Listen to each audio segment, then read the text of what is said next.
ഒരു ഭാഗത്ത് സമാധാനത്തിന്റെ വെള്ളരിപ്രാവാൻ ട്രംപ് ശ്രമിക്കുമ്പോഴും മറുവശത്ത് അങ്ങനെയല്ല, ഭീഷണിയാണ്. ഹമാസ് സമാധാന കരാർ ലംഘിക്കുകയാണെങ്കിൽ ഇസ്രായേലിന് വീണ്ടും അനുവാദം നൽകും യുദ്ധം തുടരാൻ. അതൊരു മുന്നറിയിപ്പാണല്ലോ. വെള്ളരിപ്രാവ് എന്നൊക്കെ പറയുന്നത് ഒരു വിവക്ഷ മാത്രമാണ്.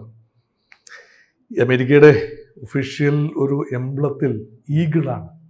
ഇപ്പം ഈഗിളിൻ്റെ ഒരു DNA തീർച്ചയായും അമേരിക്കൻ തീരുമാനങ്ങളുടെ പിന്നിൽ ഉണ്ടാകും എപ്പോഴും. പക്ഷേ വെള്ളരിപ്രാവായി ചിലപ്പോഴെങ്കിലും പരകായ പ്രവേശം നടത്താനും ട്രംപിനാവും. അത് ട്രംപ് ആയതുകൊണ്ടാണ്. ഇവിടെ ഹമാസിൻ്റെ നിരായുധീകരണമാണ് കീറാമുട്ടിയായി നിൽക്കുന്നത്. അങ്ങനെയെങ്കിൽ അപ്പോൾ സാമം ദാനം ഭേദം ദണ്ഡം എന്നാണല്ലോ കണക്ക്. അപ്പം ഇത് പറഞ്ഞ് മനസ്സിലാക്കാനാവാത്ത ഒരു അന്തരീക്ഷം വന്നാൽ 20 കരാർ അറബി ഇസ്ലാമിക രാജ്യങ്ങളുടെ ഉൾപ്പെടെ സഹായത്തോടുകൂടി ഷർമിൽ ഷെയ്ഖിൽ ഒപ്പുവെക്കപ്പെട്ടു 13-ാം തീയതി. പക്ഷെ അത് കഴിഞ്ഞ് ആഴ്ച 1 കഴിയുമ്പോഴും യഥാർത്ഥത്തിൽ വഞ്ചി തിരുനക്കര തന്നെയാണ്. ഹമാസ് നിരായുധീകരിക്കപ്പെടാൻ വിസമ്മതിക്കുകയാണ്. സ്വയം നിരായുധീകരിക്കുന്നില്ല, മറ്റാരെങ്കിലും നിരായുധീകരിക്കാൻ ചെന്നതായി വിവരവുമില്ല.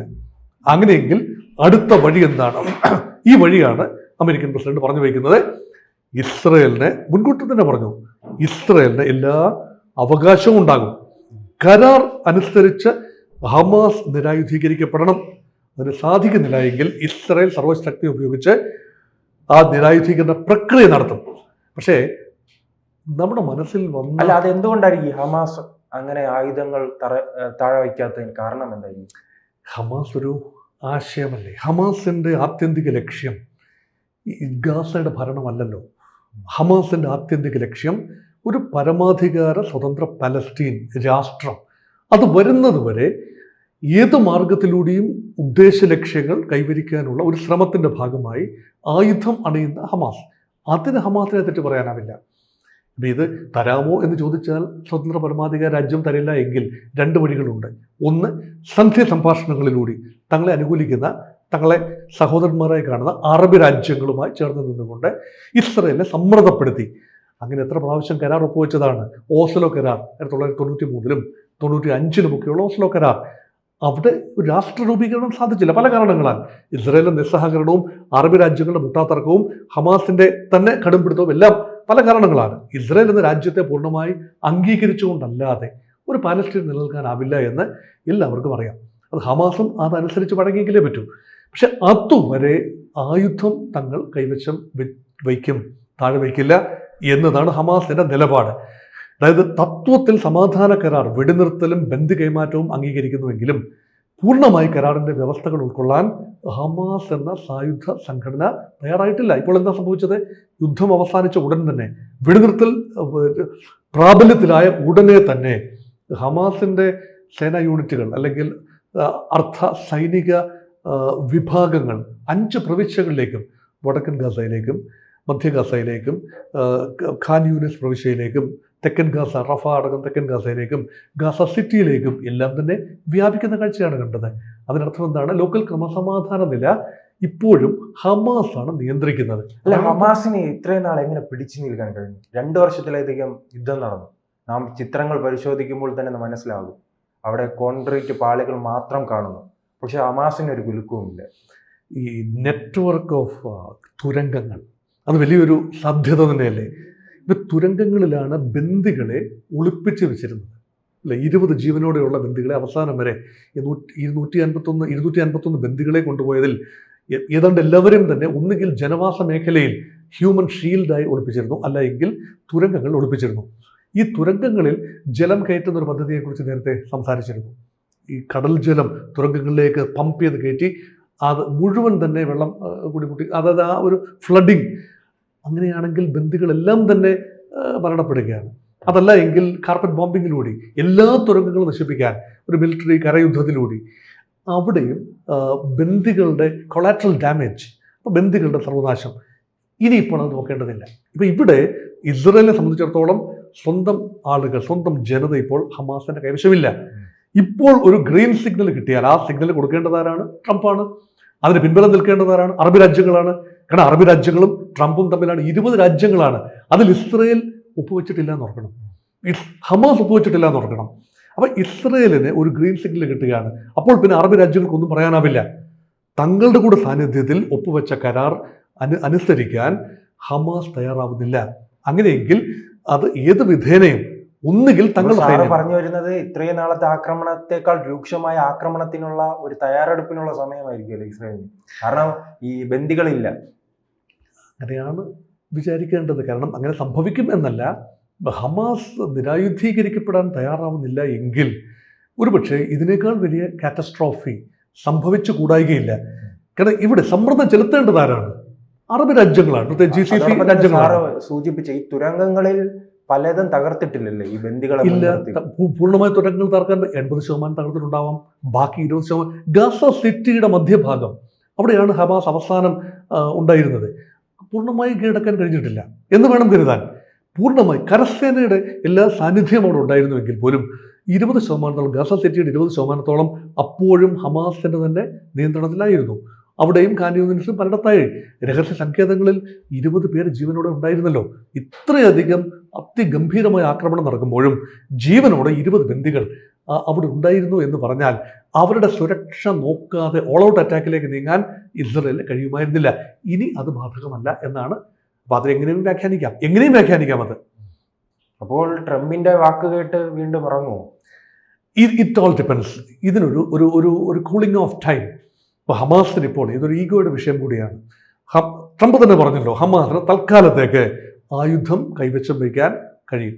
അല്ലെങ്കിൽ അവസരം ഈ ഗൾഫ് രാജ്യങ്ങളാണല്ലോ ഹമാസിന് പൂർണ്ണമായ എല്ലാ സൗകര്യങ്ങളും ഒരുക്കുന്നത്.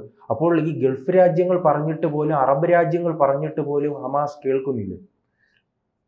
ഞാൻ ചോദിക്കട്ടെ, ഈ ഗൾഫ് രാജ്യങ്ങളെന്ന് പറയുന്നവർക്ക് അല്ലെങ്കിൽ അറബി ഇസ്ലാമിക രാജ്യങ്ങൾക്ക് പ്രസ്താവന നടത്തണം എന്നല്ലാതെ, തങ്ങൾക്ക് ദോഷമൊന്നും ഉണ്ടാകരുത് എന്നല്ലാതെ, തങ്ങളുടെ സഹോദരന്മാർക്ക് വേണ്ടി തങ്ങൾ നിന്നില്ല എന്ന് ആരും ക്രിട്ടിസൈസ് ചെയ്യരുത്. അതിനുവേണ്ടി ഔപചാരികതയ്ക്ക് വേണ്ടിയാണ് ഇപ്പോൾ ഈ കരാറിൻ്റെ ഭാഗമായതും. അമേരിക്കയാണ് ഇവരുടെയൊക്കെ സുരക്ഷ. ഗൾഫ് രാജ്യങ്ങൾ നോക്കൂ, സൗദി അറേബ്യ, UAE, ഖത്തർ, ഇവരുടെയൊക്കെ സുരക്ഷാ സംവിധാനങ്ങൾ ഒരുക്കുന്നത് യുണൈറ്റഡ് സ്റ്റേറ്റ്സും അമേരിക്കയാണ്.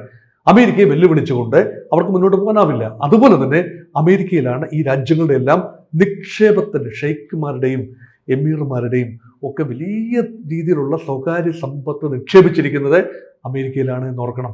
അതുകൊണ്ട് അമേരിക്ക ഒരു കാരണവശാലും ട്രംപിനെ എന്നല്ല, അമേരിക്ക എന്ന രാജ്യത്തെ പിണക്കാനാവില്ല. അവർ ചേർന്ന് നിൽക്കും. അപ്പോൾ ചേർന്ന് നിൽക്കുമ്പോൾ ചില കമ്മിറ്റ്മെൻറ്റും കൂടെ അവരുടെ ഭാഗത്തുണ്ട്. അപ്പോൾ ട്രംപ് അവരോട് പറയും, നിങ്ങൾ കടന്നു ചെന്ന അറബി സേന, പ്രത്യേകിച്ച് മധ്യസ്ഥത നിന്ന 2-3 രാജ്യങ്ങൾ, 2 അറബ് രാജ്യങ്ങൾ, ഖത്തറും ഈജിപ്തും, അറബി അല്ലാത്ത ഒരു മുസ്ലിം രാജ്യം തുർക്കി, ഈ 3 രാജ്യങ്ങളുടെ സേനകൾ ചെന്ന് ഹമാസിനെ നിർവീര്യമാക്കൂ. അങ്ങനെയെങ്കിൽ ഹമാസുമായി യുദ്ധം ചെയ്യേണ്ടി വരും. ഈ അറബി സഹോദരന്മാർക്ക് ഹമാസുമായി യുദ്ധം ചെയ്യേണ്ട അന്തരീക്ഷം വരും. അത് അവരാഗ്രഹിക്കുന്നില്ല. അവരപ്പോൾ മാറി നിൽക്കും. അപ്പോൾ അവർ പറയും, നിങ്ങൾ ട്രംപിനോട് പറയും, നിങ്ങൾ എന്താണെന്ന് വെച്ചാൽ ചെയ്തോളൂ. അപ്പോൾ ട്രംപ് എന്താ പറയുന്നത്? അതിനനുസരിച്ചാണ് ഇപ്പോൾ ഏറ്റവും വൈകി വന്ന പ്രസ്താവനയാണ്, ഇസ്രയേലിന് എല്ലാ സ്വാതന്ത്ര്യവും ഉണ്ടാകും. നിങ്ങളായി നിങ്ങളുടെ പാടായി. കരാർ അനുസരിച്ച് നിരായുധീകരിക്കപ്പെട്ടില്ല എങ്കിൽ തങ്ങൾ നിരായുധീകരണത്തിന് ഫ്രീ ലാൻഡ് കൊടുക്കുകയാണ് ഇസ്രയേലിന്. അങ്ങനെയെങ്കിൽ എന്ത് രീതിയിൽ? അപ്പം നിരായുധീകരണം എന്ന് പറഞ്ഞാൽ ഹമാസിനെ കണ്ടാൽ തിരിച്ചറിയാമോ? സാധാരണ ആളുകളുടെ കൂടെയല്ലേ അവർ ഈ ഫോട്ടോ ഓപ്പർച്യൂണിറ്റി സമയത്ത് തല ഹെഡ് ഗിയർ എല്ലാം വെച്ചുകൊണ്ട് വലിയ രീതിയിൽ തോക്ക് പിടിച്ചുകൊണ്ട്, അല്ലാത്തപ്പോൾ സാധാരണ ജനങ്ങളുടെ ഇടയിലാണ് ഹമാസ് വസിക്കുന്നത്, ഇല്ലേ? സാധാരണക്കാരെ പോലെ ഇരിക്കും. എങ്ങനെ കണ്ടുപിടിച്ച് വധിക്കാനാവും? അപ്പോൾ ഒരുപാട് കൊളാറ്ററൽ ഡാമേജ് ഉണ്ടാകും. അതെല്ലാം മുന്നിൽ കണ്ടുകൊണ്ടാണ് ട്രംപിന് തടി കേടാക്കാൻ താല്പര്യമില്ല. എല്ലാ പഴിയും ഇസ്രായേലിന്റെ മുകളിൽ കിടന്നുകൊള്ളും. ട്രംപിന് പറയുകയും ചെയ്യാം, അതൊരു അമേരിക്കൻ തന്ത്രമാണോ? കാരണം അത് നാം ഇറാനിൽ കണ്ടിരുന്നു, ഇപ്പോൾ ഗാസയിൽ കാണുന്നു. അപ്പോൾ ഇതിന്റെ എല്ലാം അവസാന ഘട്ടം, കേന്ദ്രം പോയി നിൽക്കുന്നത് ഈ അമേരിക്കയിലാണ്. ആത്യന്തികമായി അമേരിക്ക തന്നെയല്ലേ. ഇസ്രയേൽ എന്ന രാജ്യം ഈ ഭൂമുഖത്ത് അസ്തിത്വത്തോടെ നിൽക്കുന്നതിൻ്റെ പ്രധാന കാരണം അമേരിക്ക മാത്രമല്ലേ? അമേരിക്ക ഇസ്രയേലിനുള്ള സംരക്ഷണം പിൻവലിച്ചാൽ ഇസ്രയേൽ ഇപ്പോൾ ഉള്ള ഇസ്രയേലിന് സ്വന്തമായ രീതിയിൽ ഒരുപാട് ഡിഫൻസ് കേപ്പബിലിറ്റീസ് ഉണ്ട്. അത് മറക്കുന്നില്ല. പക്ഷേ അമേരിക്ക നൽകുന്ന ഒരു ബാലൻസിങ് ഇഫക്റ്റ്, അതുകൊണ്ടാണ് ഇസ്രയേൽ പിടിച്ചു നിൽക്കുന്നത്. ഇസ്രയേൽ സ്വന്തമായ ടെക്നോളജി ഉണ്ട്. പക്ഷേ അമേരിക്ക എക്കാലത്തും അത് നൽകില്ല എന്ന് പറയാനാവില്ല. നൽകിയിരിക്കും. അതൊരു ഉറപ്പാണ്. അതൊരു തരം കവനന്റ് ആണ്. കവനന്റ് എന്നാണ് അവരുടെ ഭാഷയിൽ പറയുക. കവനന്റ്, ഉറപ്പിന് കാരണം ജൂത ലോബിയുടെ സ്വാധീനം, ജൂത ബ്രെയിൻ അമേരിക്കയിൽ വെൽ എൻട്രൻച്ച്ഡ് ആണ്. അമേരിക്കയുടെ ഡീപ് സ്റ്റേറ്റ് എസ്റ്റാബ്ലിഷ്മെന്റിൽ ജൂത സാന്നിധ്യം വളരെ കൂടുതലാണ്. അതുകൊണ്ട് ജൂതരാഷ്ട്രം എന്ന സങ്കല്പം, ആ അസ്തിത്വം നിലനിർത്താൻ അമേരിക്കൻ ഡീപ് സ്റ്റേറ്റ് പ്രതിജ്ഞാബദ്ധമാണ്. അമേരിക്കൻ ഡീപ് സ്റ്റേറ്റ് തീരുമാനിക്കുന്നതിന് ഉപരിയായി ഒരു പ്രസിഡന്റ് പോകാനാവില്ല. അതുകൊണ്ടാണ് ജൂതരാഷ്ട്രത്തെ എങ്ങനെയും സംരക്ഷിക്കും.